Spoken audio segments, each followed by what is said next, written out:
अस्सलामुअलैकुम। मैं हूं अब्दुल रऊफ और आप देख रहे हैं नॉलेजपीडिया।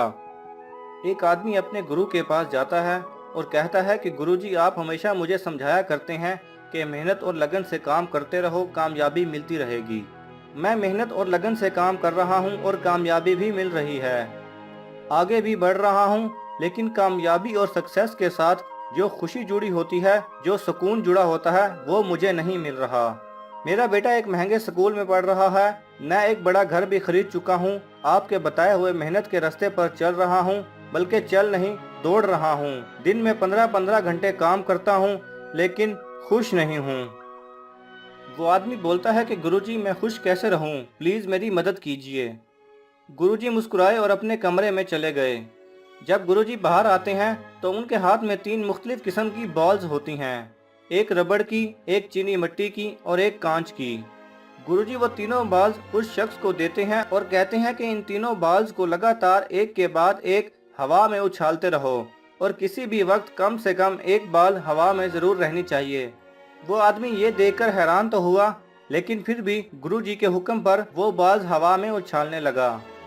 फिर कुछ देर बाद जब वो बैलेंस ना कर पाया तो ऐसी सिचुएशन आ गई जिसमें उसने रबड़ की और कांच की बाल तो पकड़ ली, लेकिन चीनी मिट्टी की बाल जमीन पर गिरने वाली थी। ऐसे में उसने ऐसा ही किया जैसा कि हम सब करते। उसने रबड़ वाली बाल छोड़ दी और चीनी मिट्टी वाली बाल पकड़ी, क्योंकि वो महंगी थी और जमीन पर गिरने से टूट जाती। अब वो आदमी बहुत परेशान हुआ कि गुरुजी ने एक ही काम कहा था और वो भी मैं ठीक तरह से नहीं कर पाया।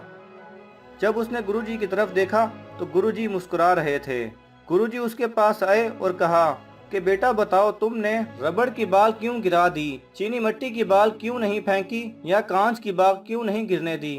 तो वो आदमी बोला कि गुरुजी, चीनी मिट्टी की बाल बहुत महंगी थी और अगर चीनी मिट्टी की या कांच की बाल जमीन पर गिरती तो वो टूट जाती, इसलिए मैंने रबड़ की बाल गिरने दी, क्योंकि उसके गिरने का कोई नुकसान नहीं था। ये सुनकर गुरुजी फिर मुस्कुराए और बोला कि तुमने अपनी मुश्किल का हल खुद ही ढूंढ लिया है। ये तीनों बात तुम्हारी जिंदगी की प्रायोरिटीज या तरजीहात की तरह हैं। ये चीनी मिट्टी की बाल तुम्हारी फैमिली, तुम खुद, तुम्हारे रिश्तेदार और तुम्हारी सोच की तरह है। और ये कांच की बाल तुम्हारी नौकरी, तुम्हारा बिजनेस और तुम्हारे पैसे की तरह हैं। जबकि रबड़ की बाल उन चीज़ों की तरह हैं जो तुम्हारी ज़िंदगी में ना भी हों तो तुम आराम से ज़िंदगी गुजार सकते हो। मसलन तुम्हारा महंगा मोबाइल, गाड़ी या घर वगैरह। तुमने अपनी ज़िंदगी में कांच और रबड़ की बाल दोनों को अहमियत दी, घर, गाड़ी, पैसा सब कुछ बना लिया, लेकिन अपनी और अपनी फैमिली की तरफ ध्यान नहीं दिया, इसीलिए तुम खुश नहीं हो। फिर गुरुजी ने फरमाया कि मेहनत करते रहो, आगे बढ़ते रहो, लेकिन अपनी तरजीहात को वाज़े रखो।